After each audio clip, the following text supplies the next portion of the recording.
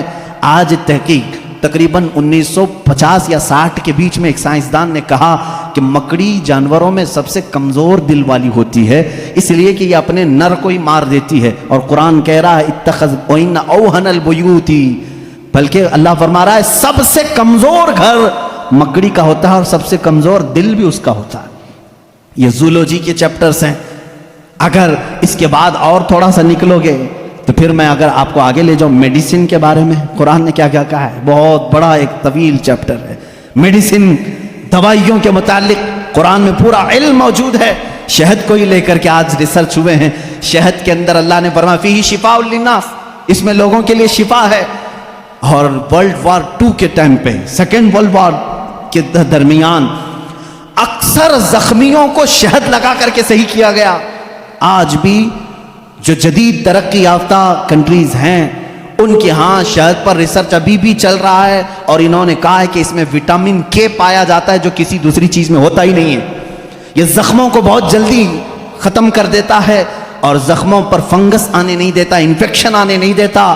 رب فرما رہا ہے فیہ شفاء للناس، میڈیسن کا تذکرہ کیا قرآن میں نہیں ملتا؟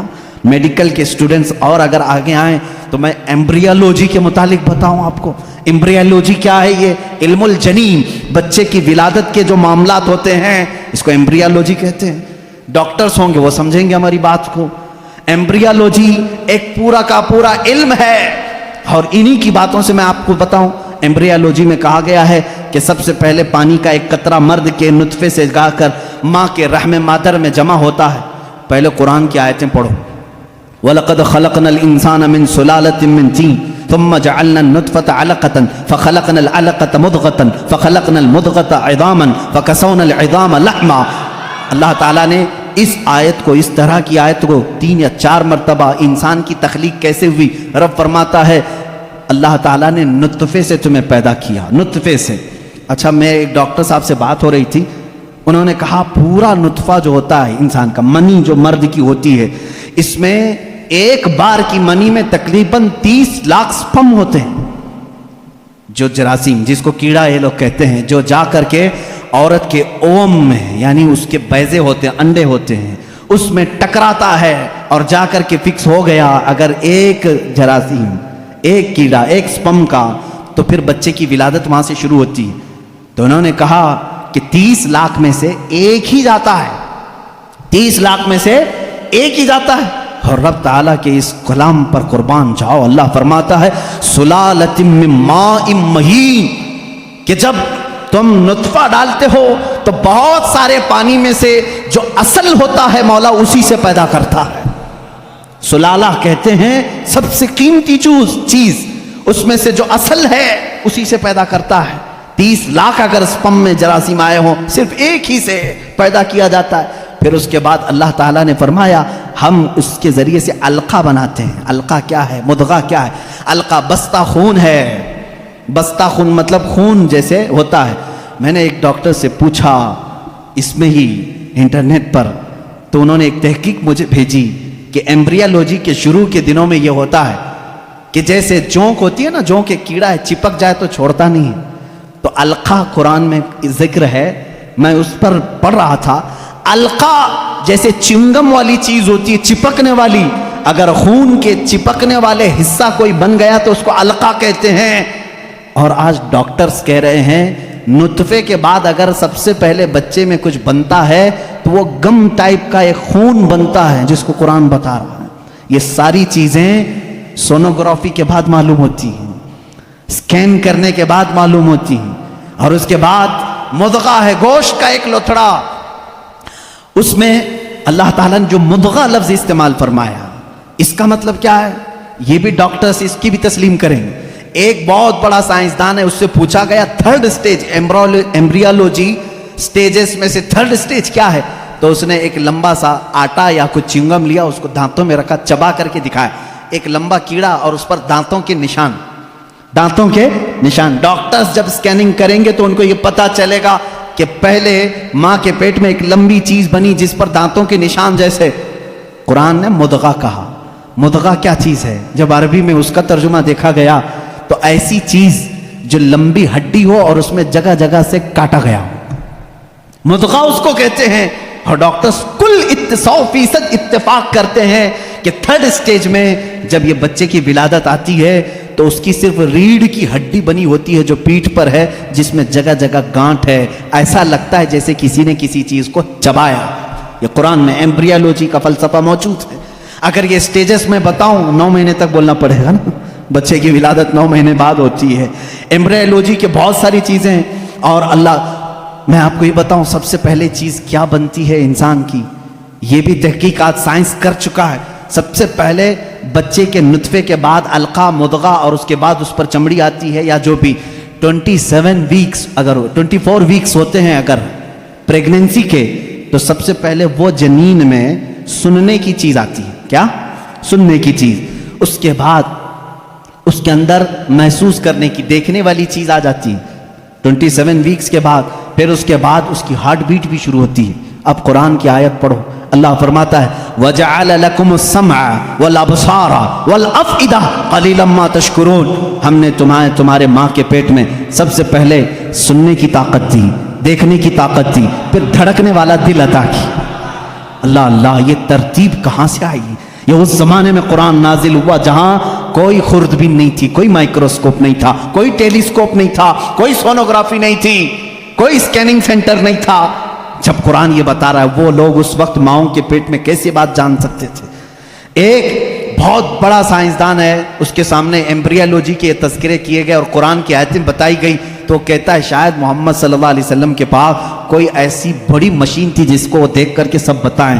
ان سے کہا گیا میاں یہ 1400 سال پہلے کی ہے، تو خود ہنسنے لگا، ہاں یہ تو ٹیلیسکوپ جو دیکھنے والی خوردبین ہے، مائکروسکوپ، یہ تو 16ویں صدی میں ایجاد ہوئی ہے، اور اس وقت جب ایجاد ہوئی تو بڑی بڑی چیزیں ہی خالی دیکھ سکتی تھی، چھوٹی چیزوں کو دیکھا بھی نہیں جاتا۔ پھر اس نے اٹھ کر کے یہ کہا پھر تو یا تو اوپر والی کوئی طاقت ان کے ساتھ ہوگی، یہ باتیں اگر وہ اس زمانے میں بتائے ہیں تو پھر کوئی اور طاقت ہوگی۔ یہ قرآن کے علوم ہیں میرے عزیزوں، پڑھو اس قرآن کو، کیا نہیں ہے اس کے اندر۔ اب میں اگر ایمبریالوجی ہو گئی بات، اس کے علاوہ اور ہائیڈرولوجی، زمین کے معاملات، پانی کے تبخیر کا سب سے پہلا مادہ قرآن نے بتایا. یہ واٹر سائیکل کے جو تھیوری ہے سب سے پہلے جانتے ہیں آپ کو کس نے پیش کی ہے؟ ایک سائنسدان ہے جس نے یہ بات پیش کی. برنارڈ پیلیسی نام کا ایک سائنسدان ہے, اس نے یہ تھیوری پیش کی کہ سمندر کا پانی گرمی سے سوکھتا ہے, آسمانوں میں جاتا ہے. سائنس میں ہم بھی اسکول میں پڑھے تھے, دھوپ میں پانی اڑ کر کے جاتا ہے, پھر جمع ہوتا ہے, پھر بارش میں آتا ہے. یہی ہے نا یہ واٹر سائیکل کا جو نظام ہے, ایواپوریشن اس کو کہتے ہیں.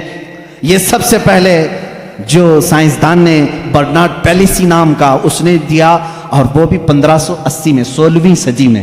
اب آؤ قرآن کیا کہتا ہے. قرآن کہتا ہے وَالسَّمَاءِ ذَاتِ الرَّجْعِ وَالْأَرْضِ ذَاتِ الصَّدْعِ, وہ آسمان جو ہر چیز کو واپس پھر سے کھینچ لیتا ہے. پانی ہم برساتے ہیں اور پھر اس کو لوٹا دیتے ہیں. یہ ایواپوریشن کا, واٹر سائیکل کا جو مسئلہ ہے, یہ جو فنڈا ہے, یہ قرآن میں موجود ہے. مجھے بتاؤ اے سائنس کے اسٹوڈنٹس, کیا قرآن ہائیڈرولوجی کی بات نہیں کر رہا ہے؟ کیا قرآن ایمبریولوجی کی بات نہیں کر رہا ہے؟ کیا قرآن آسٹرونومی کی بات نہیں کر رہا ہے؟ کیا قرآن آسٹرولوجی کی بات نہیں کر رہا ہے؟ کیا قرآن بایولوجی کی بات نہیں کر رہا ہے؟ فزیولوجی کی بات کر رہا ہے. قرآن ہر فزیولوجی میں یہ دوران خون جو ہوتا ہے. ابھی آج ایک بچے نے مجھے سوال کیا فزکس پڑھنا کیسا ہے حضرت, اس میں الگ الگ تھیوریاں ہیں. میں اس کے لیے بھی بتا دوں, فزکس قرآن میں موجود ہے. فزکس کا ایک بہت بڑا فنڈا یہ ہے کہ ایٹم یہ تقسیم نہیں ہوتا. پہلے سے لوگوں کا خیال تھا ایک ذرہ ہوتا ہے. 14 صدیوں تک لوگ یہ مانتے تھے ایک لاسٹ کوئی چیز ہوگی, اس سے لاسٹ تو کوئی کچھ نہیں ہوگا نا. جیسے ذرہ, ایک چھوٹا سا ہلکا ذرہ, وہ نہیں تقسیم ہوگا. فزکس والوں نے یہ ثابت کیا نہیں, ذرہ بھی تقسیم ہوتا ہے, ایٹم کو بھی تقسیم کیا جا سکتا ہے, ڈیوائیڈ ہو سکتا ہے. یہ فزکس کا فنڈا ہے, یہ فزکس کی تھیوری ہے. اور قرآن کہتا ہے لا يعزب عنه مثقال ذرة في السماوات والارض ولا اصغر من ذلك ولا اکبر الا في کتاب مبین. اللہ فرماتا ہے ذرے کے برابر بھی کوئی چیز اللہ تعالیٰ قیامت کے دن چھوڑے گا نہیں. ہاں ذرے سے چھوٹی بھی ہو, ذرے سے بڑی بھی ہو. سب سے پہلے عرب میں قرآن نے یہ کہا ذرے سے چھوٹا, ایٹم سے بھی چھوٹی چیز ہو سکتی ہے. اور 14 صدیوں کے بعد فزکس والے کہہ رہے ہیں کہ ایٹم بھی تقسیم ہو سکتا ہے. یہ فزکس ہے جو قرآن پاک میں ہے. بہت سارے علوم ہیں میرے عزیزوں, میں گنانے لگوں. اخیر میں تمہیں صرف 2 چند باتیں عرض کروں گا. کیلکولیشن آتا ہے نا, بہت سارے تو 10ویں میں میتھس میں ہی فیل ہوتے ہیں. میتھس لو نکالو, آج میں تمہیں قرآن کا میتھس بتاتا ہوں. سب اپنے ہاتھوں میں کیلکولیٹر لے کر کے بیٹھو, میں حساب بولتا جاتا ہوں اور کرتے جانا ہوں کہ قرآن کے مثل کوئی دوسرا کیوں نہیں لا سکتا. میں تمہیں بتاؤں ایسی اس کے اندر ترتیب ہے, اللہ نے ایسا بنا کر کے رکھا ہے, ممکن ہی نہیں ہو سکے گا, ممکن ہی نہیں ہو سکے گا. ایک بڑے سائنسدان نے تحقیق کیا اور کمپیوٹر میں ڈال کے چیک کیا ہے بار بار. اس نے 1965 میں یہ تحقیق ہوئی تھی. میں آپ کو اس کے متعلق بتاتا ہوں.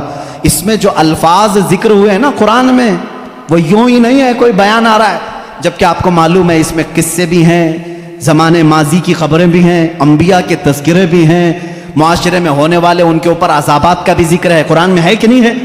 قرآن میں یوسف علیہ السلام کا قصہ ہے, موسیٰ علیہ السلام کا قصہ ہے, ایوب علیہ السلام کا قصہ ہے, ابراہیم علیہ السلام کا قصہ ہے, اسماعیل علیہ السلام کے ذبح ہونے کا قصہ ہے. یہ سب ہے نا.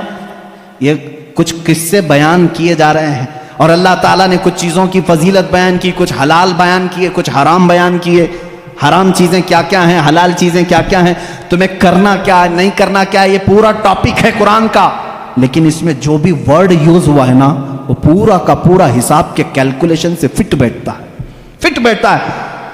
کیلکولیشن اٹھاؤ اور میں آپ کو بتاتا ہوں, دنیا کا علم رکھنے والے جانتے ہیں پوری روئے زمین پر خشکی کتنی ہے اور تری کتنی ہے, پانی کتنا ہے اور زمین کتنی ہے. سب کو معلوم ہے یا نہیں معلوم ہے؟ تو سنو, سائنس یہ کہتا ہے کہ 70% پانی ہے اور 30% کیا ہے, زمین ہے, خشکی ہے. یہی ہے تقریباً تحقیق سب کی یہی ہے. قرآن پاک میں 2 لفظ آئے ہیں, البر. البر کا مطلب ہوتا ہے سوکھا اور البحر کا مطلب ہوتا ہے سمندر. البر لفظ, یہ لفظ اللہ نے 13 مرتبہ پورے قرآن میں بیان فرمایا. البحر یہ تقریباً 32 مرتبہ آیا ہے. یہ ہو سکتا ہے میں حساب کروں گا تو اب کچھ لوگ سو جائیں گے، لیکن قرآن میں بیان کر رہا ہوں. آج یاد رکھنا، آج میں چیلنج کر کے جا رہا ہوں، کوئی اس کو توڑ سکے تو توڑ دے. آ جائے کوئی بھی. بر کا ذکر 13 مرتبہ، بحر کا ذکر 32 مرتبہ، دونوں کو ملائیں تو 45 ہوتا ہے. جلدی جلدی حساب کرنا، ٹائم بہت کم ہے، باہر روکنے والے بھی. تو یہ دونوں 45 ہوتے ہیں. 100% اگر کائنات ہے، 100% اگر پوری دنیا ہے تو 100 کا پرسنٹیج نکالو 45 میں سے. 45 رکھو اور اس کے بعد 32. 100% کا 45 دونوں ملا کے 45 ہوا. اس کے بعد پرسنٹیج پہلے 32 نکالو گے، اس کے جواب میں تمہارا کیلکولیشن دے گا 70. اور 13 ہے نا، یہ بر کا ذکر، سوکھائی کا ذکر 13 ہے. 13 کو بھی 100 انٹو 45 انٹو یہ پرسنٹیج نکالو گے، 13 ڈالو، وہاں پر آپ جب دیکھو گے تو 29.9 آتا ہے. یعنی قرآن اپنے الفاظ میں بھی بیان کر رہا ہے کہ بر خشکی کا ذکر اللہ نے 30% مرتبہ فرمایا، بحر کا ذکر اللہ نے 70% مرتبہ فرمایا. یہ قرآن یوں ہی نہیں آیا ہے، اچانک نہیں آئی چیز. اس کی ایک ایک لفظ میتھ سے ایسی میچ ہے. اب کچھ الفاظ ایسے ہیں اللہ تعالیٰ نے اس کو ایسا جوڑ کر کے رکھا، دنیا آخرت. اپوزٹ میں اگر آپ کو پوچھوں گا تو آپ بتا دیں گے. دنیا کا اپوزٹ کیا ہے؟ آخرت ہے نا. فرشتہ ہے، اس کا اپوزٹ کیا ہے؟ شیطان. فرشتہ سب سے نیک، شیطان سب سے برا. اور موت، اس کا اپوزٹ کیا ہے؟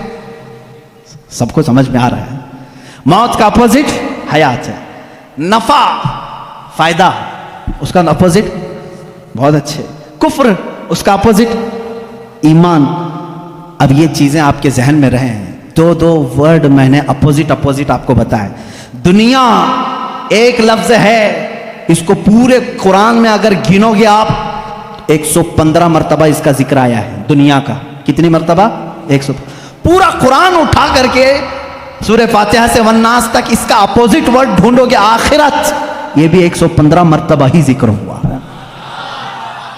اور اس کے بعد آگے جاؤ گے، شیطان کو کل 88 مرتبہ ذکر کیا گیا ہے، شیطان کا لفظ. اور اس کا اپوزٹ اگر ملائکہ پورے قرآن میں ڈھونڈو گے تو صرف 88 مرتبہ ہی ملے گا. نفع کو اگر تم پورے قرآن میں ڈھونڈو گے تو تقریباً 50 مرتبہ اللہ نے ذکر کیا. اس کے بدلے میں جو فساد ہے، شر ہے، اس کا بھی آپ دیکھو گے تو 50 ہی مرتبہ ذکر ہے. قرآن یوں ہی نہیں آیا، میتھس کا ایک ایسا ربط ہے کہ توڑ نہیں سکو گے. موت کا ذکر اللہ تعالیٰ نے 145 مرتبہ کیا. پھر پورے 30 پارے کھول کے دیکھو، حیات کا لفظ بھی 145 ہی بار ہے. معمولی نہیں ہے. اس طرح سے کفر کا لفظ، اس کا اپوزٹ کیا ہے؟ ایمان. کفر کا لفظ آپ پورے قرآن میں دیکھو گے 25 مرتبہ آیا. اور ایمان جگہ جگہ سے ڈھونڈ کے دیکھو گے تو ایمان بھی 25 ہی بار آیا. اتنا ہی نہیں، آپ کو عربی کے 2 لفظ میں آپ کو بتاؤں. ایک شہر ہے، ایک یوم ہے. شہر ہے، یوم ہے. ترجمہ یاد رکھنا، شہر کس کو کہتے ہیں؟ مہینے کو. کس کو؟ شہر کس کو کہتے ہیں؟ مہینے. یوم کسے کہتے ہیں؟ دن کو. تقریباً یاد رہنا چاہیے، شہر مہینے کو اور یوم دن کو. اب آؤ قرآن میں دیکھو یہ کتنی بار یوز ہوئے. لفظ شہر پورے قرآن میں 12 ہی بار یوز ہوا. کتنے بار؟ اس کا مطلب کیا ہے؟ مہینے کتنے ہوتے ہیں؟ کبھی 13 سنا کسی بھی، کبھی 11 سنا. لفظ شہر پورے قرآن میں اللہ نے جہاں بھی استعمال فرمایا کتنی بار آیا ہے؟ 12 بار. اور لفظ یوم پہلے پارے سے لے کر 30ویں پارے تک 360 مرتبہ آیا ہے. ایک بھی کم یا ایک بھی زیادہ نہیں آیا. یوم، لفظ یوم. اس لیے کہ اسلامی منث جو ہوتے ہیں، محرم، صفر، ربیع الاول، ربیع الاخر، اس چاند کے اعتبار سے چلتے ہیں. انگریزی مہینے 365 کے ہوتے ہیں، اسلامی مہینے 360 کے ہوتے ہیں. اور اللہ تعالیٰ نے پورے قرآن میں یوم بھی 360 مرتبہ. اب ایک اور بتا دوں تمہیں کھیر کر کے، 19 کا پہاڑا اگر آتا ہو تو بہت اچھا ہوگا. بھول گئے ہوں گے تو پھر یاد کر لیں. اللہ تعالیٰ نے سب سے پہلے آیت کون سی نازل کی؟ میں شروع میں بتا چکا. کون سی؟ اقرا بسم ربک الذی خلق۔ میں بڑے معدبانہ گزارش کروں گا ہمارے جماعت کے اراکین، معزز اراکین، ملا بڑا والے بہت الحمدللہ محنت کر رہے ہیں، خدمت کر رہے ہیں، تھوڑی دیر آج باہر سنبھال لیں، میں اپنی گفتگو کو سمیٹوں گا۔ اللہ ان کو بہت جزا عطا فرمائے، بہت جزا عطا فرمائے۔ قرآن کو چھوڑ کر ہٹنے کا دل بھی نہیں کرتا ہے۔ میرے عزیزو، اللہ تعالیٰ نے جو آیت سب سے پہلے نازل فرمائی وہ کیا ہے؟ اقرا بسم ربک الذی خلق۔ اور سب سے آخر میں کیا نازل فرمائی؟ اذا جاء نصر اللہ والفتح۔ یہ دونوں صورتیں ذہن میں ہیں۔ اب ایک دیکھو، سورہ مدثر میں ایک آیت آئی ہے علیہا 19، اللہ نے ایک لفظ ایسا فرمایا، اس کا ترجمہ اکثر آج تک لوگوں نے الگ الگ کیا، لیکن کسی کو حقیقت اس کی معلوم نہیں۔ اللہ نے فرمایا اس پر 19 ہیں۔ کس پر 19 ہیں؟ سورہ مدثر میں آپ جائیں گے 29ویں پارے میں، اللہ نے فرمایا اس پر 19 ہیں۔ کچھ لوگوں نے تفسیر میں کہا 19 فرشتے ہیں جو جہنم کو سنبھالیں، کچھ نے کہا 19 فرشتے ہیں جو عرش کو اٹھائیں، کچھ نے کہا 19 فرشتے ہیں جو آسمان سے اترتے ہیں۔ الگ الگ تفسیر ہے۔ 19 کیا ہے یہ معلوم نہیں۔ تو ایک محقق نے 19 کا ورڈ قرآن میں ڈھونڈنا شروع کیا، کیا کیا ڈھونڈ کر کے نکالا۔ اللہ اللہ، ان کو بھی اللہ جزا عطا کرے۔ 19 کا لفظ یوں ہی نہیں آیا قرآن میں، اللہ تعالیٰ نے اس کو فرمایا یہ محافظت، حفاظت کرنے والی چیز کے لیے 19 کا لفظ آیا ہے کہ 19 حفاظت کرنے والے ہیں۔ کیا ہے معلوم نہیں۔ اب میں آپ کو بتاؤں، پورے قرآن کی سورتوں کے شروع میں بسم اللہ الرحمن الرحیم ہے بسم اللہ الرحمن الرحیم، اور اس کو کہا گیا ہے یہ ہر سورے کی چابی ہے، اور چابی سے ہی حفاظت ہوتی ہے۔ اب آؤ بسم اللہ کو اگر توڑ کر کے اس کے حروف گنو، با سین میم الف لام لام ہا الف لام را ہا میم نون الف لام را ہا یا میم، کل جوڑو گے تو یہ 19 ہی نکلتے ہیں۔ بسم اللہ الرحمن الرحیم میں 19 حرف آئے ہیں۔ کتنے آئے؟ 19 حرف آئے ہیں۔ اب اتنا ہی نہیں، یہ چابی ہے ہر سورے کی۔ اللہ نے صرف اتنا فرمایا تھا اس پر 19 ہیں حفاظت کرنے والے۔ کیا ہیں؟ ابھی ڈھونڈتے جاؤ، ابھی ڈھونڈتے جاؤ، 19 اور ملے گا تمہیں۔ بسم اللہ الرحمن الرحیم، اس کے پورے کل حروف کتنے ہیں؟ 19 ہیں۔ اب اتنا ہی نہیں، ہر سورے کے شروع میں یہ چابی رکھی گئی ہے حفاظت کی، 19 اس کے اندر ہیں۔ اب اس میں سے ایک ایک حرف کو میں الگ، ایک ایک لفظ کو الگ کرتا ہوں۔ اسم ہو گیا، اللہ ہو گیا، رحمان ہو گیا، رحیم ہو گیا۔ اب میں نے اس کو بھی تلاش کیا قرآن پاک میں، لفظ اسم قرآن میں کتنی بار آیا ہے، لفظ اللہ قرآن میں کتنی بار آیا ہے، لفظ رحمان قرآن میں کتنی بار آیا ہے، لفظ رحیم قرآن میں کتنی بار آیا ہے۔ تو جانتے ہیں بسم اللہ کے ایک ایک حرف کو آپ نے الگ کیا تھا تو کتنے ہوئے تھے؟ با سین میم، یہ سب کتنے ہوئے تھے؟ 19 ہوئے تھے۔ اب لفظ اسم کو پورے قرآن میں ڈھونڈو گے، اسم پورے قرآن میں صرف 19 بار آیا ہے۔ پورے قرآن میں کتنی بار آیا ہے؟ میتھس والے اٹھاؤ کیلکولیٹر، آگے چلو۔ لفظ رحمان قرآن میں 57 مرتبہ آیا۔ کتنے؟ 57۔ میں پارا پڑھتا ہوں، 19 1 19 19 2 38 19 3 57۔ یہ 57 19 کو 3 بار ضرب دو گے 57 ہوں گے۔ 19 کا عدد لفظ رحمان میں بھی موجود ہے۔ لفظ رحیم پورے قرآن میں 114 مرتبہ ہے۔ کتنے؟ 114 مرتبہ۔ 19 کا پارا پھر پڑھو، اس کو ڈیوائیڈ کر کے دیکھنا 114 سے۔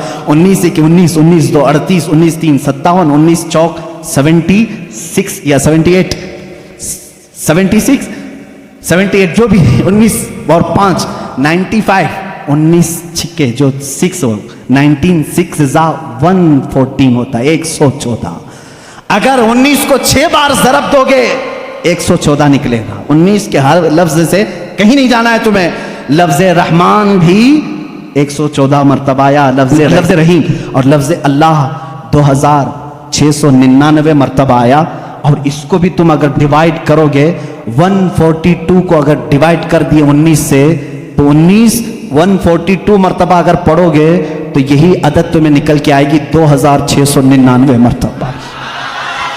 اتنا ہی نہیں، 19 کا عدد یہیں ختم نہیں ہوتا، 19 کا عدد یہاں ختم نہیں ہوتا۔ پورے قرآن کی کتنی سورتیں ہیں؟ 114۔ کتنی ہیں؟ اور 19 سے ڈیوائیڈ کر کے دیکھو اس کو، 19 پنجے 95 19 چھکے 114۔ یہ سورتیں بھی 19 پر ہیں، یہ ایسی چابی ہے۔ اب آؤ سب سے پہلے کون سی سورہ؟ کون سی سورہ؟ سورہ اقرا بسم ربک الذی خلق، ٹھیک ہے نا؟ کتنی آیتیں نازل ہوئی تھی؟ 5 آیتیں. اس کو میں بعد میں بتاتا ہوں. اس سے پہلے ایک اور، لیلۃ القدر کو دیکھو اللہ نے کیسے بیان کیا. ہم سب لیلۃ القدر، شب قدر کب مناتے ہیں؟ کب مناتے ہیں؟ 27 رمضان کو نا. تقریباً دنیا میں اکثر لوگ 27 رمضان کو کیا مناتے ہیں؟ لیلۃ القدر. عربی میں شب قدر کو کیا کہتے ہیں؟ لیلۃ القدر. یہ سورہ آئی ہے 30ویں پارے میں، انا انزلناہ فی لیلۃ القدر وما ادراک ما لیلۃ القدر لیلۃ القدر خیر من الف شہر. اس ایک سورہ میں لیلۃ القدر کا ورڈ 3 بار یوز ہوا ہے. کتنی بار؟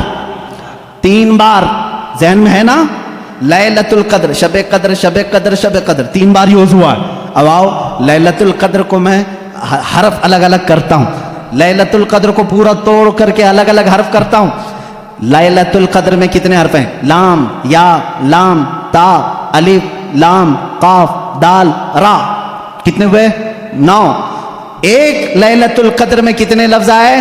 9. اور یہ لیلۃ القدر کتنی بار یوز ہوا؟ 3 بار. 9 کو 3 سے ضرب دو، 9 کے 9، 9 2 18، 9 3 27. لیلۃ القدر کب ہے؟ قرآن یوں ہی نہیں آیا ہے، پورا میتھس لے کر کے آیا ہے. قرآن پڑھنے والا میں سمجھتا ہوں میتھمیٹکس میں فیل ہو ہی نہیں سکتا. مجھ جیسے جاہل کو دیکھو جو بیٹھا ہوں اور میتھس تمہیں بتا رہا ہوں. یہ قرآن کی برکت ہے، قرآن کی برکت ہے.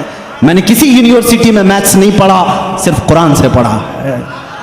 اب آؤ میں تمہیں بتاتا ہوں قرآن شروع جہاں نازل ہوا اقرا بسم ربک الذی خلق، اور جہاں ختم ہوا اذا جاء نصر اللہ. اور اللہ نے یہ 19 کی چابی دونوں میں لگا رکھی ہے. کیسے؟ آؤ اقرا بسم ربک الذی خلق کو میں پڑھتا ہوں ما لم یعلم تک. کہاں تک؟ ما لم یعلم. اپنی انگلیوں سے گنتے رہنا، گنتے رہنا. میں ایک ایک حرف گنتا جا رہا ہوں. اقرا بسم ربک الذی خلق، خلق الانسان من علق، اقرا وربک الاکرم الذی علم بالقلم، علم الانسان ما لم یعلم. ٹوٹل کتنے ہوئے؟ کتنے ہوئے؟ اقرا سے لے کر کے ما لم یعلم تک ایک ایک ورڈ میں نے گنا. کتنے آئے؟ 19 آئے. یہ سب سے پہلے نازل ہونے والی آیتیں ہیں. چلو اذا جاء میں چلتے ہیں.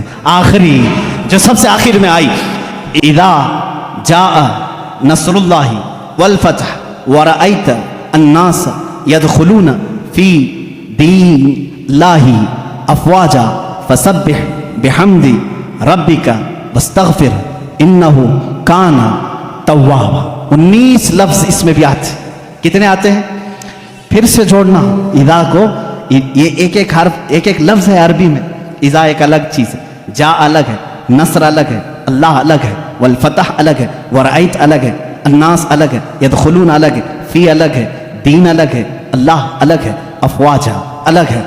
اس کے بعد فی دین اللہ افواجا، فسبح الگ ہے، بحمد الگ ہے، ربی کا الگ ہے، واستغفر الگ ہے، انہو الگ ہے، کانا الگ ہے، تواب الگ ہے. پورے ٹوٹل کتنے ہوئے؟ قرآن پاک کی اترنے والی سورہ اقرا بسم ربک، اس میں 19 لفظ پہلے اتارا. جب ختم کرنا ہوا تب بھی 19 لفظ. یہ ایسی چابی ہے، اس کے فنڈے میں تم کھو کے رہ جاؤ گے، نکال نہیں پاؤ گے. میں ابھی تو یہ تمام چیزیں بیان ہی نہیں کر سکا کہ قرآن ہماری زندگی کا پورا دستور حیات ہے. جب تمہارے گھر میں بچے کی ولادت ہو تو قرآن کہتا ہے نام رکھو. نام رکھنے کی ترتیب، تمہیں کسی بھی اور لا کی ضرورت نہیں. میں سارے لا تمہیں بتا کر کے جاتا ہوں. آج قرآن جینے کا سلیقہ کیسے دیکھتا ہے. بچہ پیدا ہو تو نام رکھو. وَإِنِّي أُعِيذُهَا بِكَ وَذُرِّيَّتَهَا مِنَ الشَّيْطَانِ سَمَّيْتُهَا مریم. حضرت حنا نے کہا میں اس کا نام مریم رکھی ہوں. یہاں سے پتہ چلتا ہے بچہ پیدا ہونے کے بعد سب سے پہلی ڈیوٹی ماں باپ کی نام رکھنے کی ہے. اس کے بعد کیا ڈیوٹی ہے قرآن سے پوچھا. قرآن کہتا ہے وَالْوَالِدَاتُ يُرْضِعْنَ أَوْلَادَهُنَّ حَوْلَيْنِ كَامِلَيْنِ. والداؤں کو، ماؤں کو یہ چاہیے کہ اپنے بچوں کو دودھ پلائیں. ہم نے قرآن سے پوچھا کتنے دن پلائیں؟ حملہ و فصالہ 30 شہرا. حمل اور اس کو چھڑانا، دودھ کی پوری مقدار 30 مہینے ہے، جس میں سے کم 6 مہینے